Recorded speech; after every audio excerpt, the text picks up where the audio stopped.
the talk and the discussion will take approximately 40 minutes, and at 8:15 we will open up for questions from the audience. So if you have any questions during the talk for Victoria, Veronique, or any of the artists, please do enter them into the chat box and we'll come back to them at the end of the discussion. So I will now hand over to our host, Veronique Chance, who was key in making this exhibition happen. And thank you, Veronique.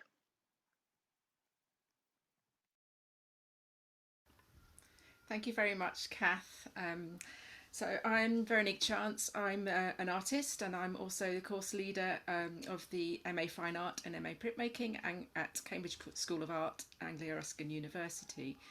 I'm so pleased to see this exhibition finally happen. It should have happened over a year ago, last July. At that time, it was going to be an interim exhibition, so before this group of artists would have finished their MA course. Due to the pandemic, the show was postponed, and then it was postponed. The student MA exhibition didn't happen in the same way. It happened online. And so through numerous postponements, we finally have got to the point where we can actually have the exhibition. And I'm so happy to see this come to fruition. And so without further ado, and they've done a great job, so if you can come and see the exhibition in London, please do. We will be taking photographs and recording the exhibition and putting that online, and we will send links to people attending this talk should you want to see more photographs of the exhibition documentation. But without further ado, I'd love to introduce Victoria Ahrens, who has very kindly agreed to be in conversation this evening. Just before she starts, I will introduce her. So Victoria is an artist, writer and researcher who grew up in Argentina, is now living and working in London. She has a MA and PhD in photographic theory and practice from Birkbeck College, University of London, and an BA and MA in fine art and printmaking from Camberwell College of Art and Central St Martin's, University of the Arts, London. She has exhibited extensively in the UK and internationally, and her work features in private and public collections in the UK, France and China. She's received numerous awards, including the Celeste Photography Prize and the Clifford Chance Purchase Prize for Print. Her work looks at the contemporary translation of photographic aura and our perceptions of memory in landscapes of disappearance. So over to you, Victoria. Thank you. Thank you. I hope. Can everyone hear me? Yeah. Okay. Fantastic. Thank you.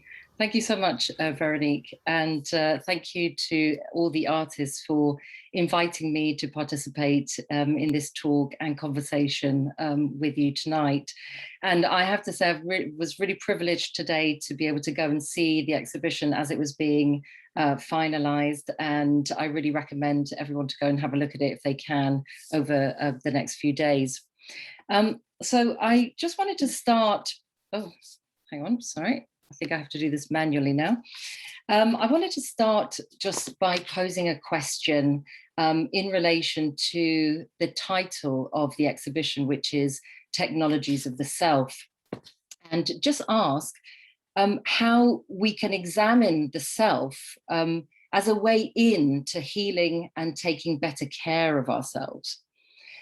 I think that through art practice and the use of processes and materiality, this exhibition looks to Foucault's notion of technologies of the self to deconstruct and reconstruct complex forms that help us understand how the idea of taking care of oneself, so often mistaken for a narcissistic impulse in contemporary life, can in fact lead us to an interconnectedness and a new skin or skein, which I'll discuss further in a minute.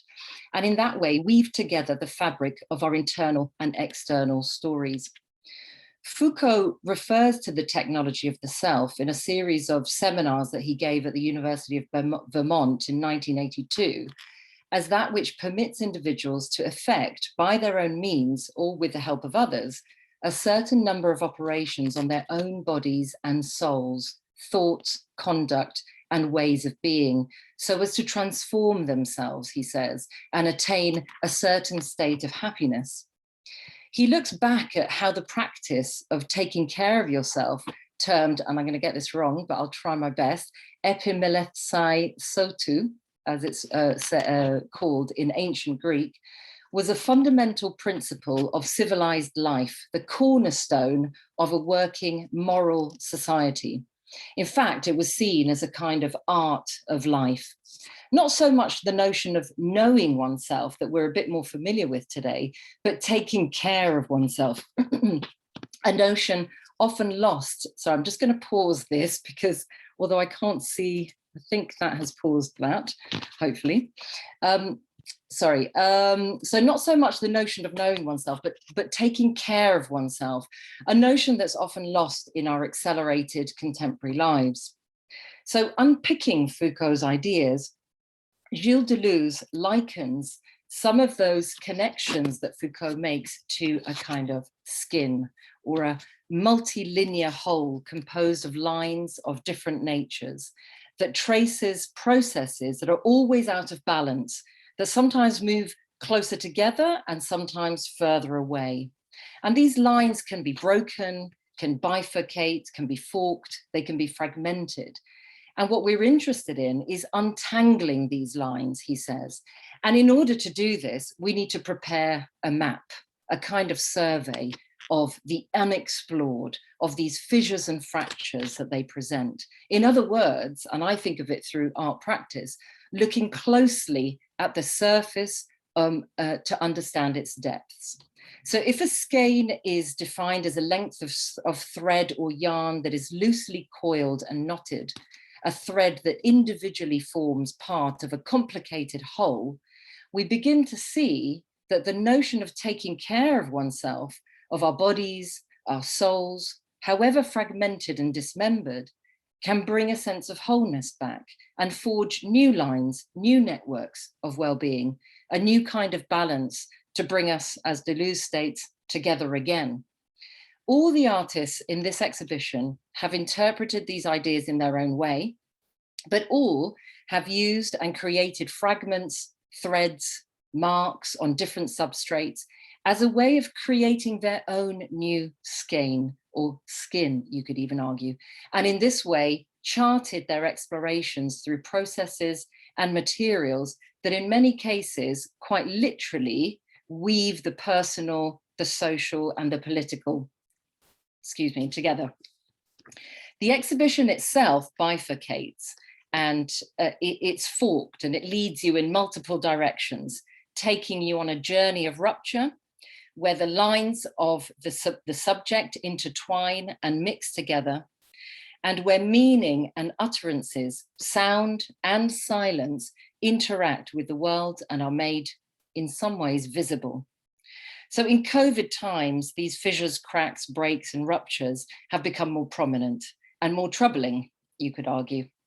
And the duality of knowing, but also taking care of oneself, counterbalanced with a kind of selflessness and thoughtfulness towards others, has taken on a new meaning.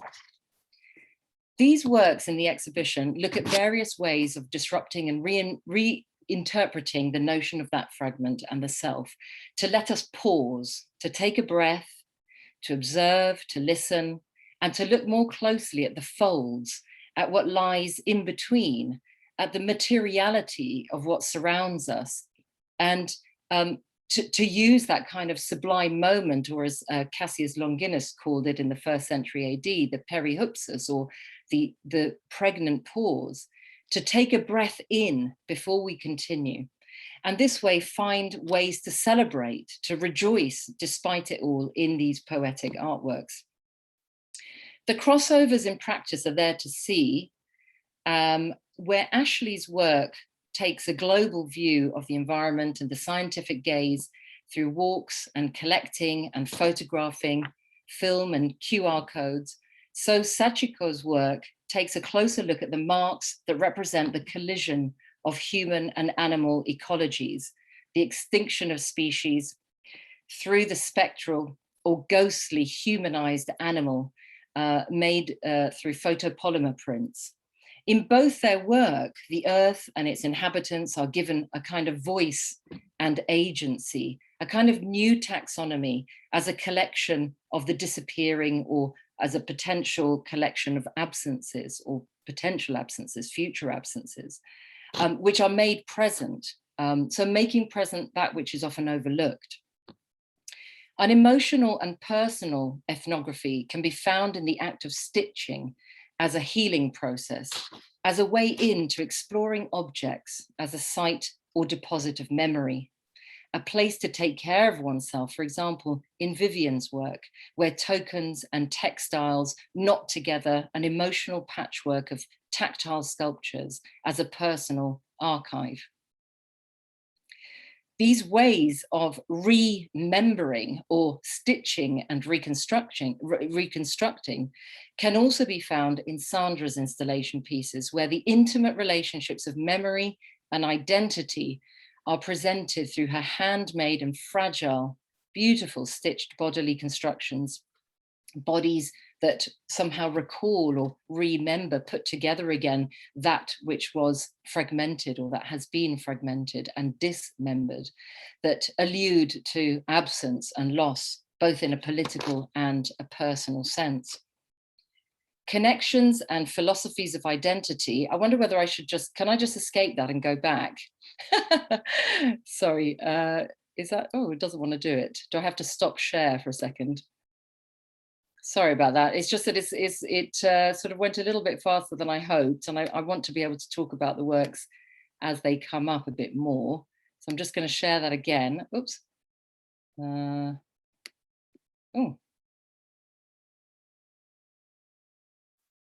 Ah, there we go.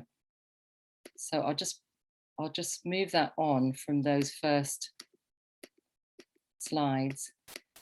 So when I was talking about the crossovers between Ashley's work, taking this sort of global view through walking, through collecting, the film, he's got QR codes as well that take us to information in the exhibition. And then also, if I move on to Sachiko's work, you can see it a little bit more closely here, this collision between the human and animal ecologies, and how both of their works in some ways have this sense of collection or collecting, or a kind of taxonomy. And I call it a taxonomy of the disappearing, or of the absence made present. So if I go on here, this is Vivian's work, which I was suggesting uses stitching as a kind of healing process and a way of exploring objects as this site or repository of memory, and a place to take care of oneself, where the textiles and the tokens or other materials or the threads knot together in this kind of emotional patchwork, and of these very sort of tactile sculptures, which are beautiful in real life. Oh, is it going ahead for me again? Is it?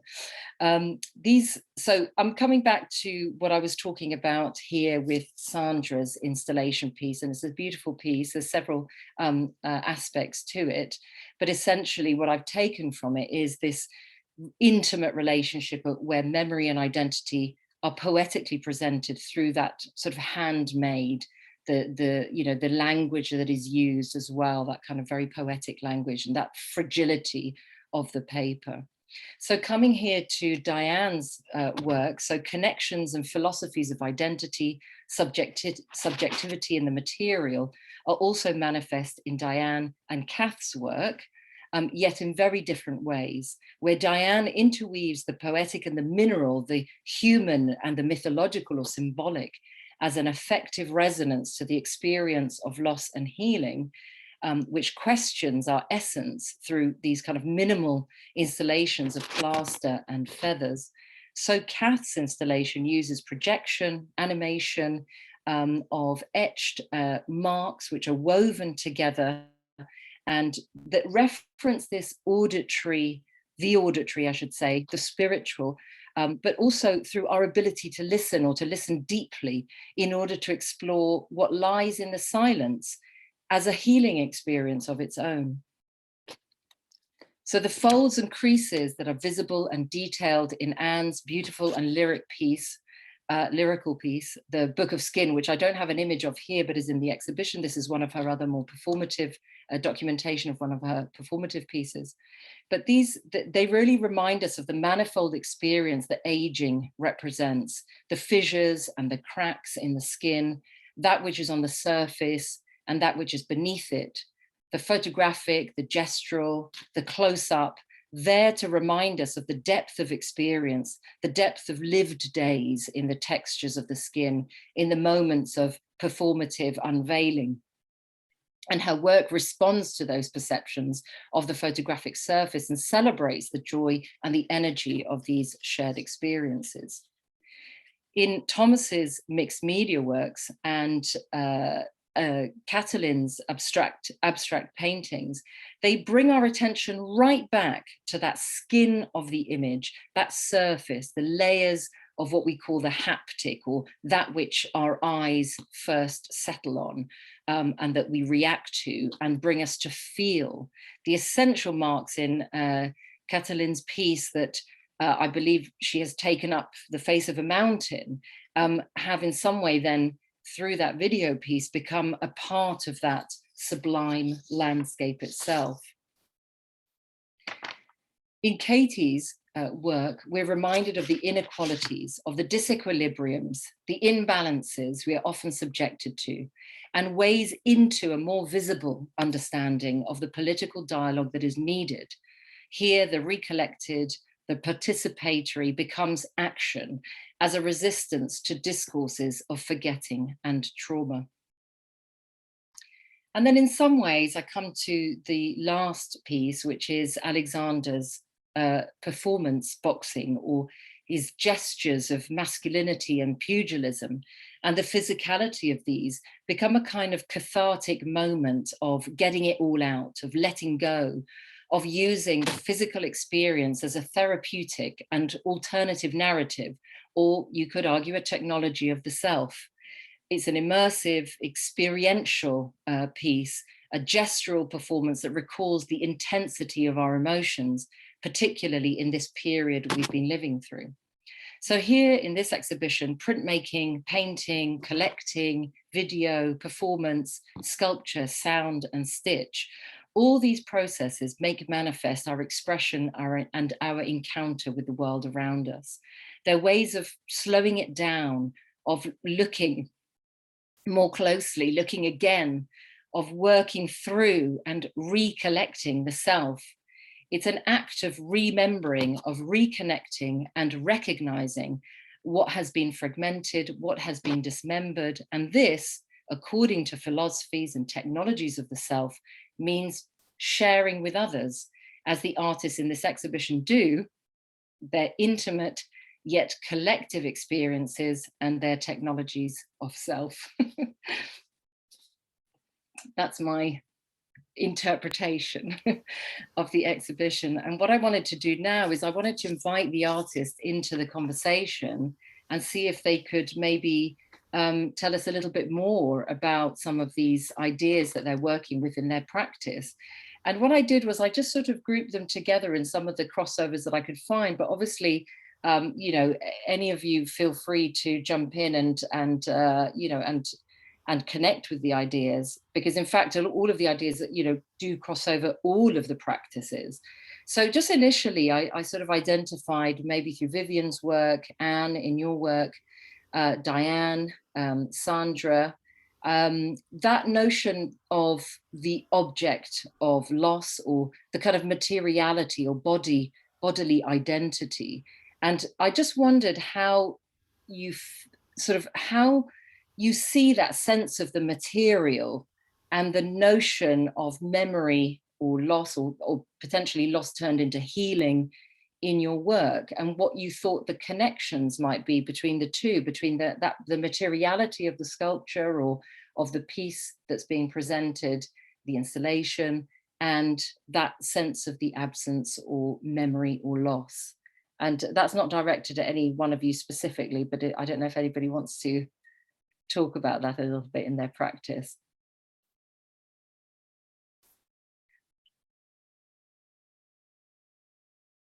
I mean, looking at your work, Anne, for example, I'm just thinking about how the performative element sort of brings a totally different material sort of experience of the work. So you've got the photographic, which often can, let's say, sort of create a distance because you're looking at something through a screen, and yet we're looking at it really close up, almost like those maps that I was talking about at the beginning, exploring the self and those layers of, the dermis that you were talking to me about today in the exhibition space.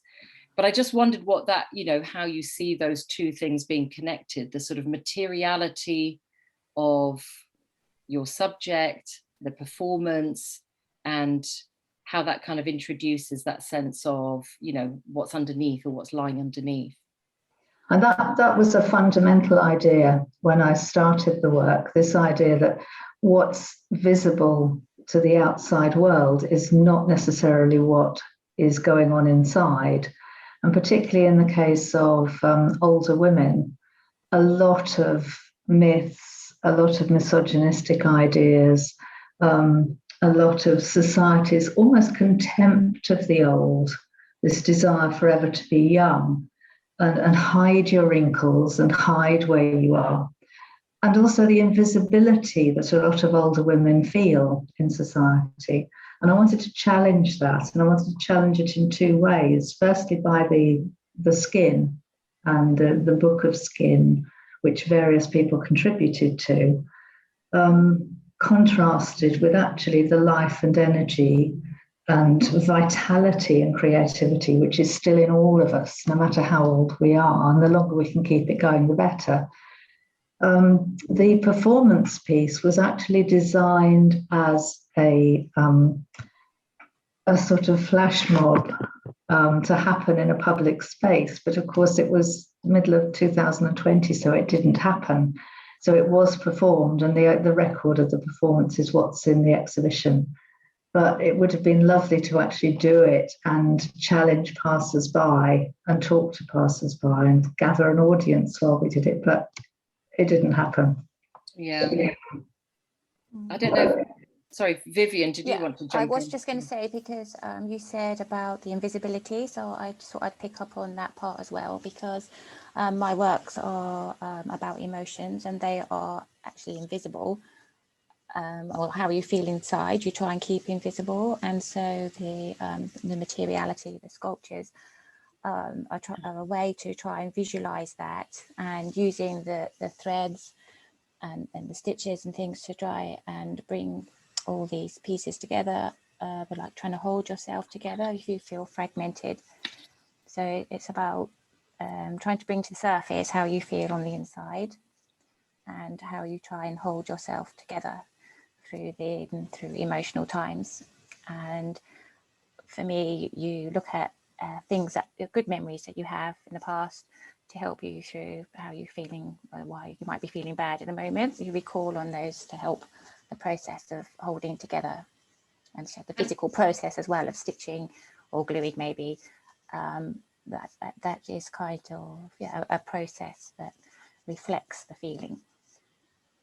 Yeah, and what about the sort of the choice of materials, I suppose? Where, I feel that lots of people in the exhibition have used, textiles, thread, we talked about objects as well, and how they hold memories or tokens. And I just wondered what that choice was. Okay, so again, the tokens are connected to memories.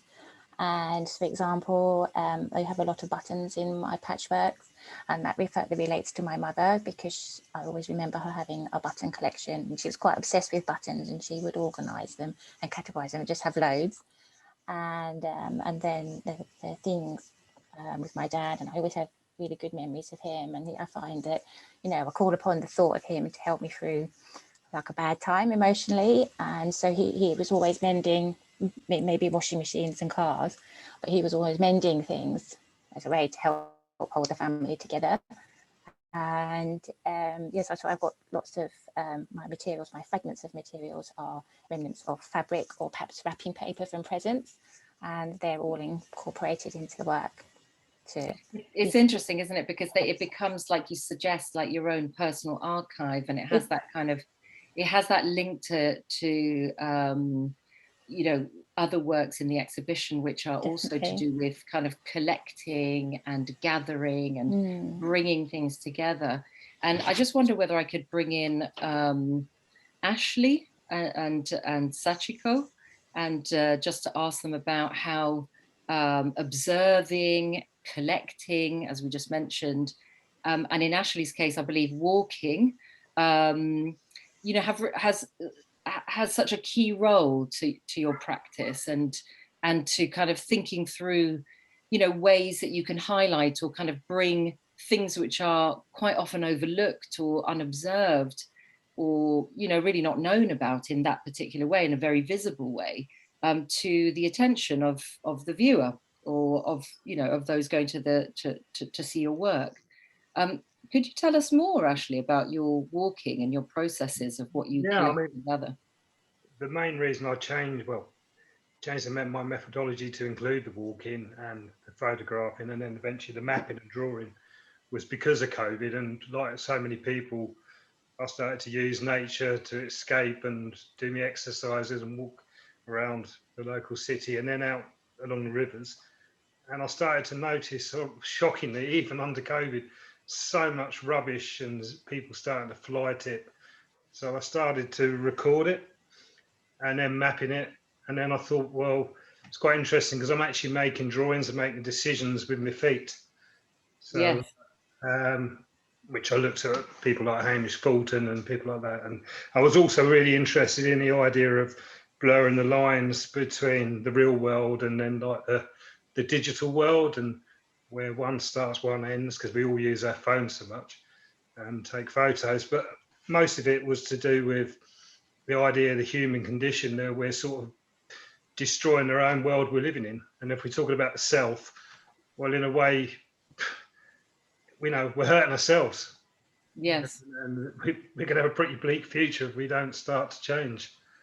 Absolutely. And I know, Sachiko, that is your interest as well, isn't it, in this sort of notion of animals which are going extinct, and that kind of, that relationship between the human and the animal. And we're so separated. I mean, if you read, I don't know if anybody's read that John Berger book, why what is it, Why Talk to Animals?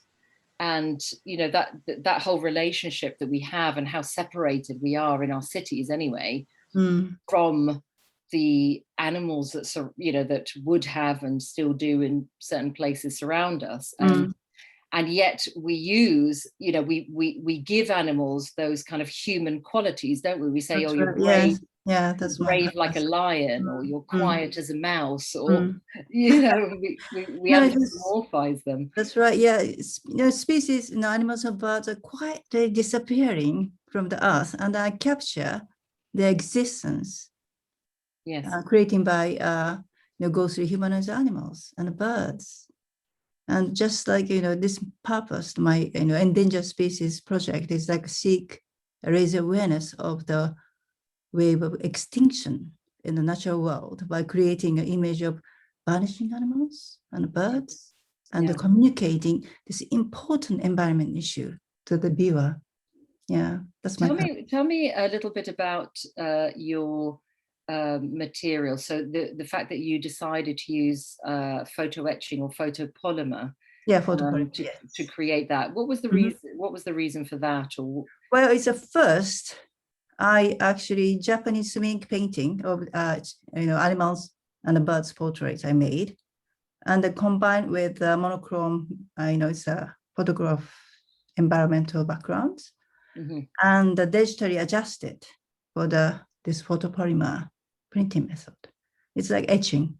Yes. And so photopolymer is a quite new way of etching, and it's especially suitable for photographic image, or image can be drawn by hand on transparent film or tracing paper.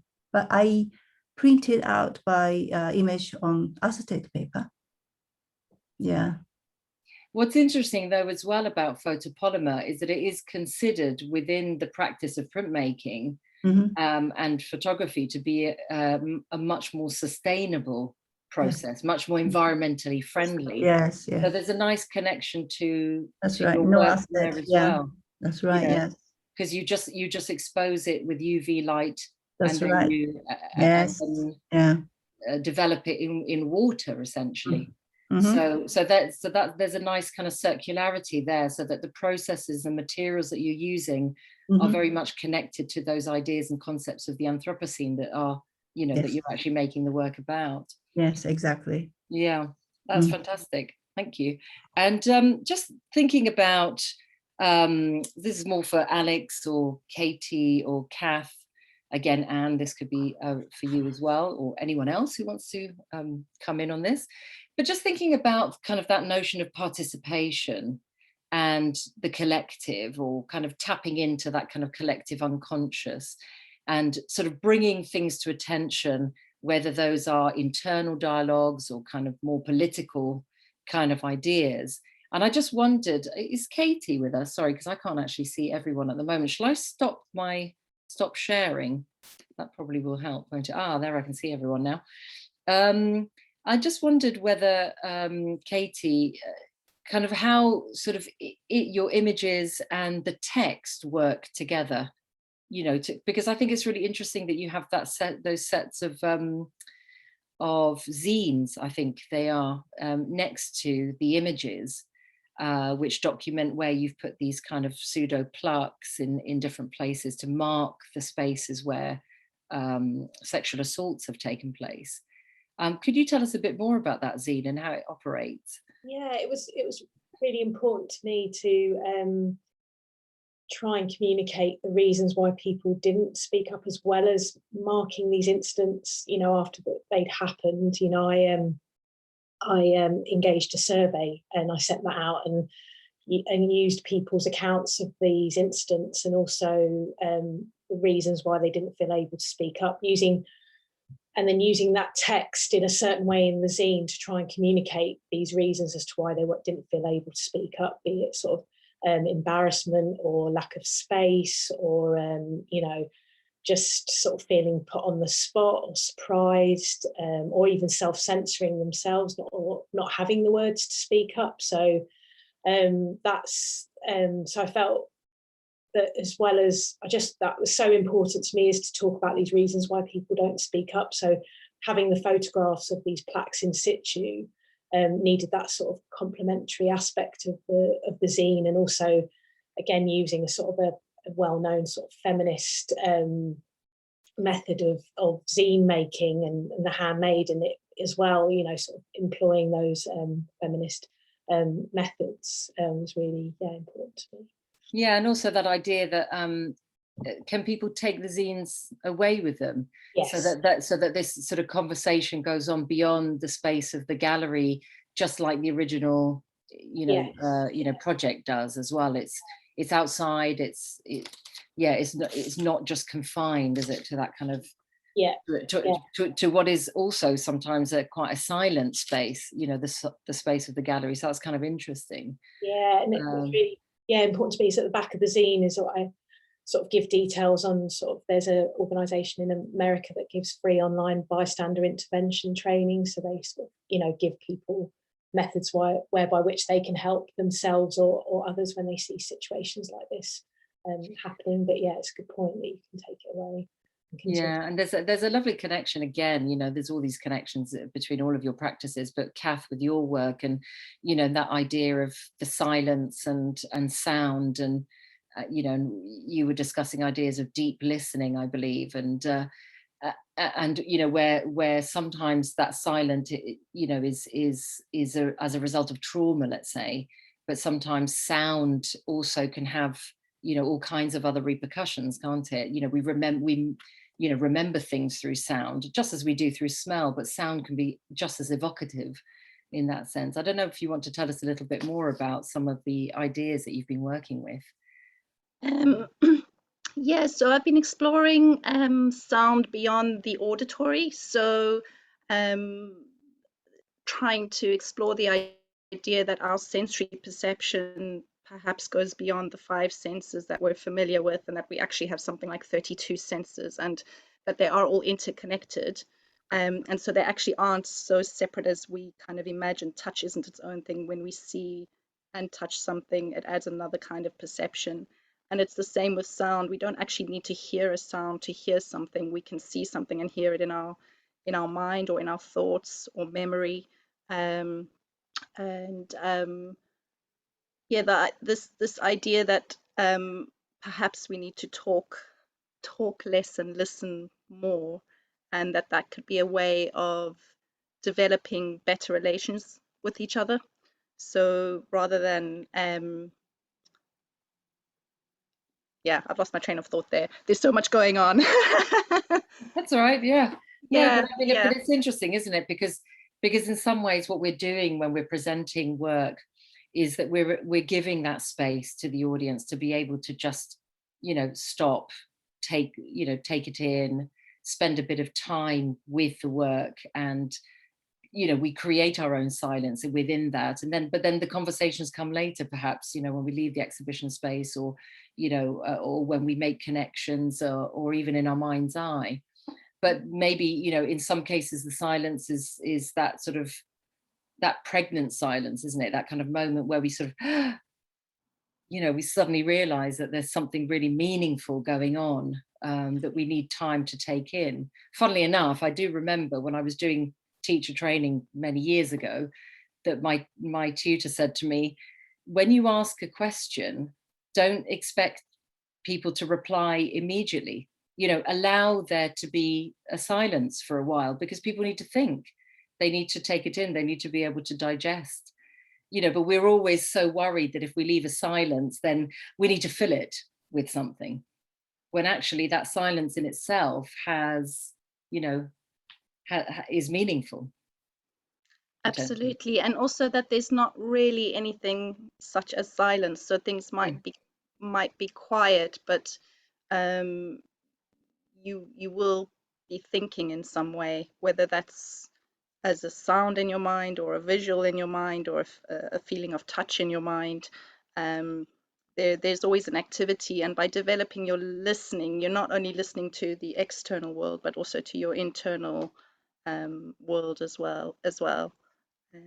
So you, by practicing a deep listening, and practicing, by developing a listening practice, you're really trying to kind of hone into these and develop this kind of the skills in being aware of not only your external environment, your relationship to someone else, but also to your internal environment as well.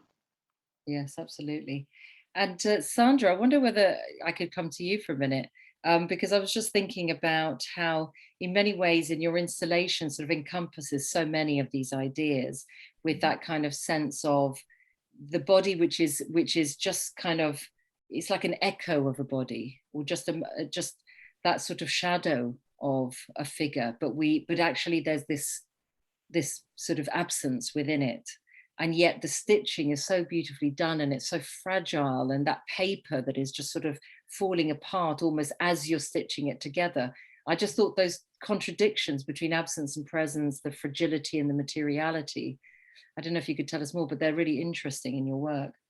Well, I began creating these pieces because of my experience of my mother's Alzheimer's, and I felt that the delicate nature of the fabric that I chose, the tissue paper, and also the machine embroidery, the stitching into the paper, were perfect to describe or express that very fragile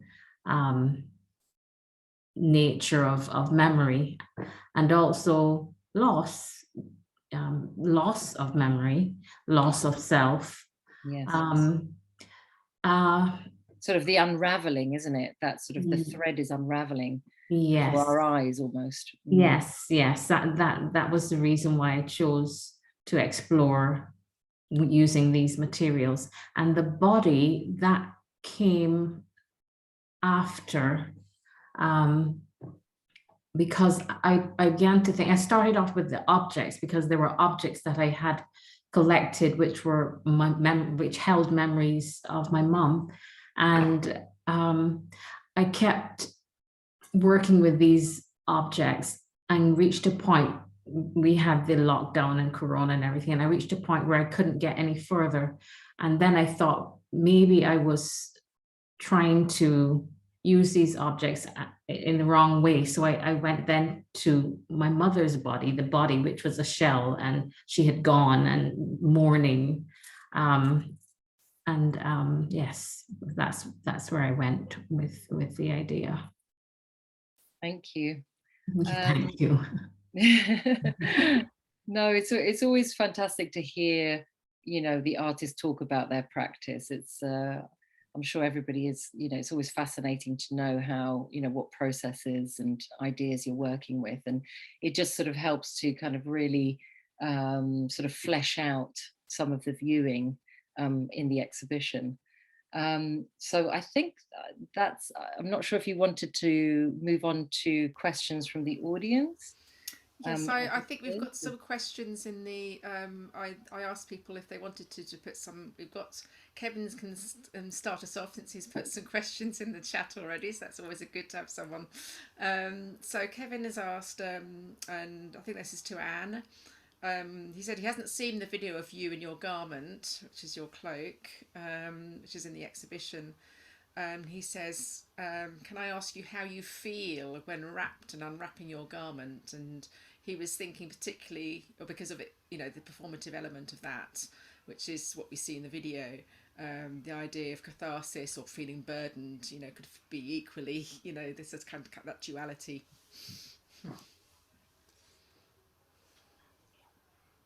I think one of the aspects of the cloak was it was gathered from a lot of participants. It's not my own personal feelings so much as a lot of people responded when I was doing this project. And there's a tendency to feel as one gets older, one is constrained by society's expectations of what is appropriate for an older person to be doing. And it's quite easy to get sort of hooked into this mindset. So the cloak felt as though it wasn't part of me. It was something that was being put upon me, and I was accepting in the process of growing older. And actually, getting rid of the cloak and throwing it off was very liberating. And that was the whole purpose of that particular part of the performance. It's actually, you can throw off society's conventions, you can throw off expectations and actually be your true self. So yes, it was a very liberating experience, yes. Could I just add something, because I think I missed a couple of people off some of the questions, and I just wanted to just quickly ask both Diane and Thomas if, you know, that in your work, that kind of the material aspect of the work, also sort of that tactility, because it's very tactile, both in the plaster and the feather and some of the mixed media work that you use, Thomas, in your practice, you know, how that sort of the physical application or the physical use of these materials kind of echoes some of the ideas about essence and the spiritual and, you know, the human in your work.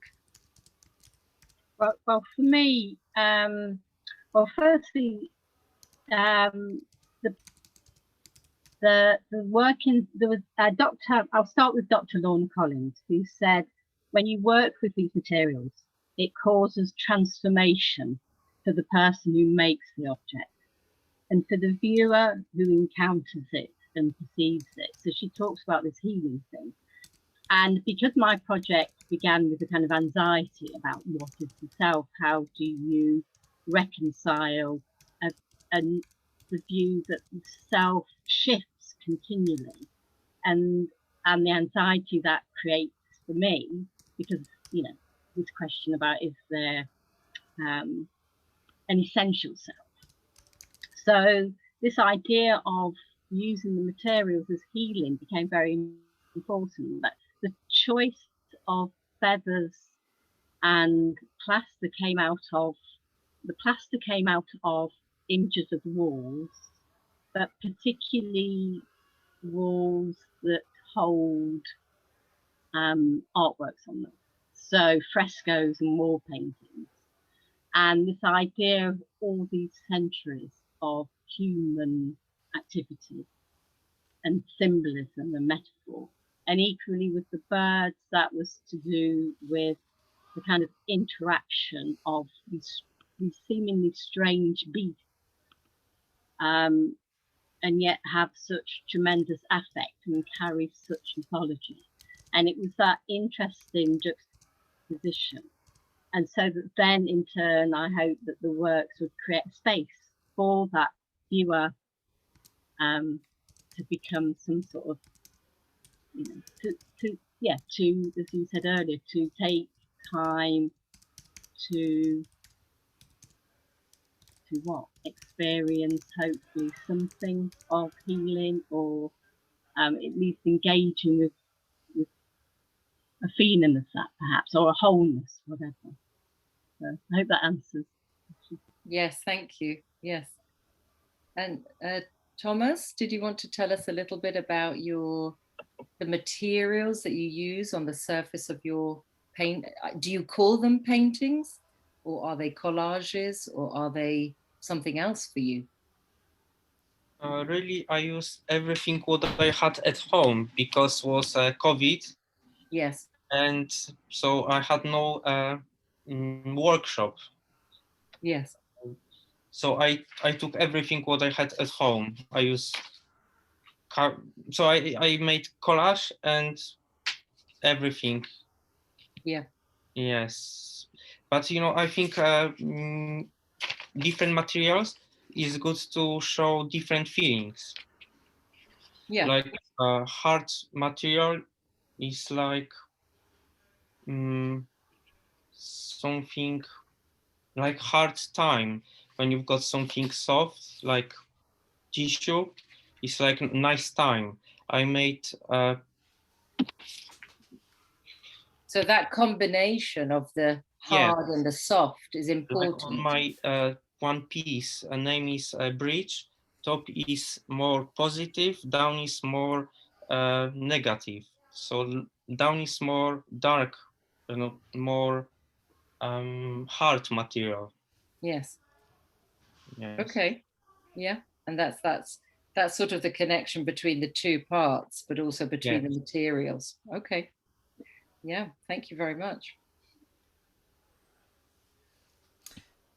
Does anyone else have any questions they would like to ask, any or even statements, comments? Do feel free.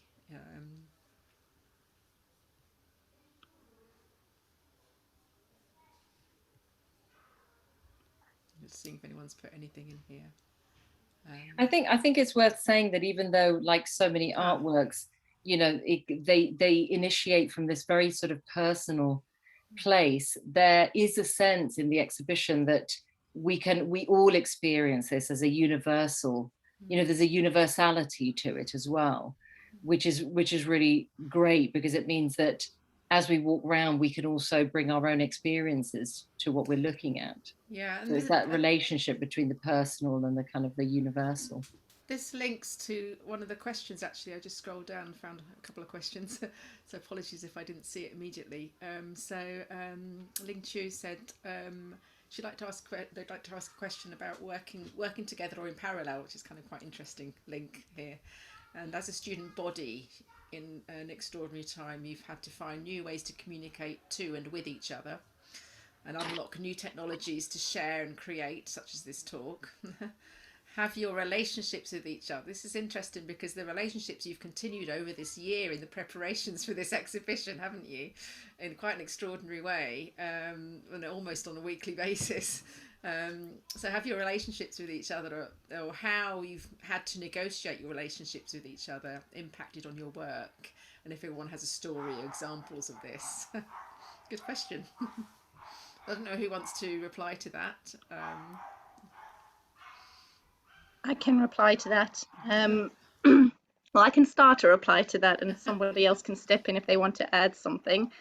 It's quite a detailed question with many answers, because during last year, yeah, we really did have to come together in order to support each other quite a lot through making. And I think where groups had come together and supported each other, it was easier for us to develop work because we had a soundboard. We could reflect upon each other's work. It allowed us to reflect upon our own work as well in a much easier way, whereas perhaps some of the group, when we weren't all together, that wasn't happening, and perhaps that was a little bit more difficult, and so potentially some people were working more in isolation, which I guess created another kind of a result. And yeah, for me, it's really questioned, because my work has entered the territory of what is listening and the potential of listening. It has really challenged me and my own practice of what I think listening is. So I am challenged quite frequently about not only what I think listening is, but how to perhaps do it in different ways. And it's very easy to read about a theory of listening and a very different thing to try and put it into practice. So that's been a really interesting process for me. But perhaps someone else would like to say something else. So yeah, but it's definitely developed how I think about how I would like to develop my listening practice. Yeah.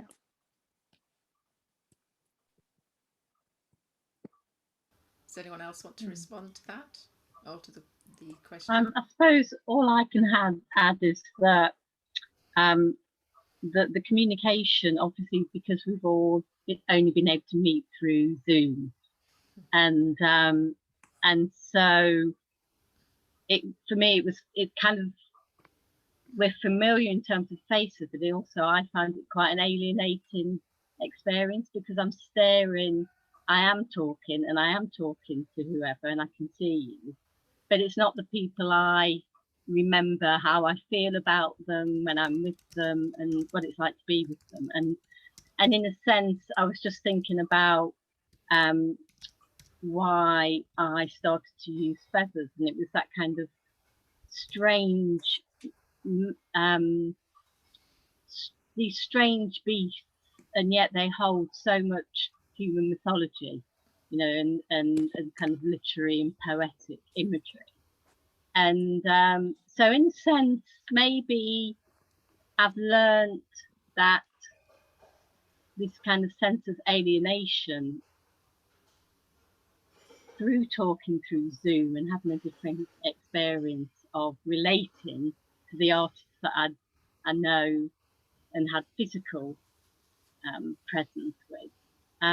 Maybe it's kind of enhanced my ability, I hope, to, maybe it's broadened my understanding of what it is to be human and how we negotiate stuff. And yeah, and also it's difficult to read, isn't it, when you're with somebody physically, the way that you read them, I think is quite different to looking at that person on a laptop. So from that, I think I'm digging a bit deeper here, but I think it's yeah, it's been a struggle for me, but but now it's resulted in this like wonderful exhibition, and that is so human and so powerful. You know, it's about what we've all done together, despite the struggle of doing it through technology. That perhaps links to the last question, because I'm just mindful of time. Unless someone's got, obviously, if anyone's got another question they'd like to ask, we can probably make a little bit of leeway. But Helen has said, this is quite a nice link, can I ask if any threads between works have been established through the process of exhibiting the works, you know, perhaps that you hadn't noticed or seen before? So that's quite a nice link to what you were just saying. Anyone want to respond to that?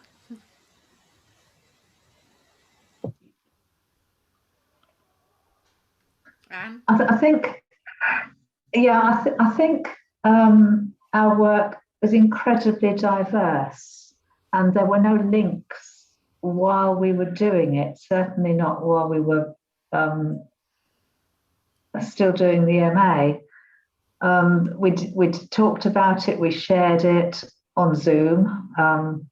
So it was really lovely today to actually see people's work in reality and not just part of it on a screen. But I think because we've done the preparation for the exhibition, we've started to look for links and we've started to see links, which weren't necessarily there when the artists were working on their own pieces. And I think it's added a complexity and a depth to not only the exhibition, but to our own understanding of our own work and how it relates to others. That is true. Yeah. And I found that although while we were in the MA and before lockdown, we were able to come together and do crits of each other's work, we'd get an idea of what the people's work was about. Through COVID and then through having the meetings, preparing for this exhibition, we've had to use different skills in a way. We've had to verbalize our work more. And I think through this way, then we've been able to make more links with each other. And yeah, so as Diane already said, really, it's quite stunning when we turn up and see the real work, our works, in reality, exhibited in a big gallery. And it is really quite overwhelming. Just to see that, because we haven't seen it before, we haven't actually got together in that way before either. So we haven't had that physical presence. Thank you. I'm mindful of time. It's just after 8:30. Does anyone have a final question they'd like to ask our artists, or shall we say good night? We have had a lovely message as well from, I hope she doesn't mind, Amelia, who wants to connect with feminist artists. There was a few feminist concerns, so I'll put you in touch separately. So that's very nice. Thank you, Amelia. And I just want to say thank you to Victoria for bringing some of those, that the perception of her, her Yes. perception is so deep that just from looking at the work. Yeah. Yes, thanks very much, Victoria, for that. It was great to see those, to see that what you sort of managed to put together in quite a short space of time, and great because you didn't really know this work, so I'm quite familiar with the work, and I was very driven to make sure this exhibition happened because I felt very strongly about the fact that they hadn't had their MA show. So I thought at the very least we could try and make this one happen. And I think actually probably a year on, I don't know how everyone feels. Perhaps you're more prepared for it. You've had a lot longer to prepare for it in some ways, and perhaps you feel very differently in some ways. It's not the same as what you would have done as an MA exhibition, even though it includes some of the same work. So that's obviously been a very interesting process for you, and that's been great to see that and to see that come together in the way it has in the exhibition, from when you arrived at the beginning of the week, not quite knowing where everything was going to go, trying to make those connections between work that seemingly doesn't connect, but then you can always find connections in some way.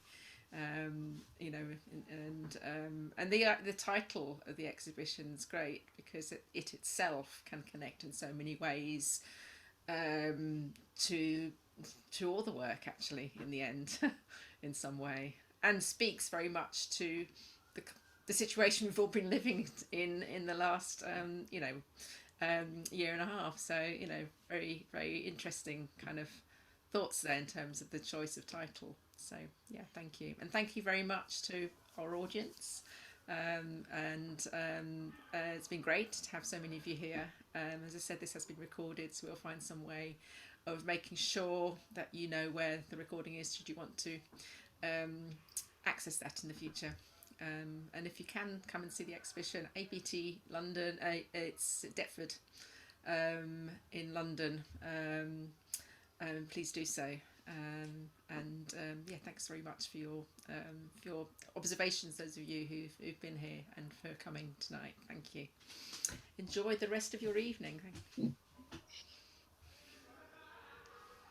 Thank you. Thanks, everybody. Thank you very Thanks. much. Thank you. Bye-bye. Thanks Bye again. bye. Thanks Thank again. you very much. Thank Thank you. Bye bye. Thanks. Bye. Thank you. Bye. Bye.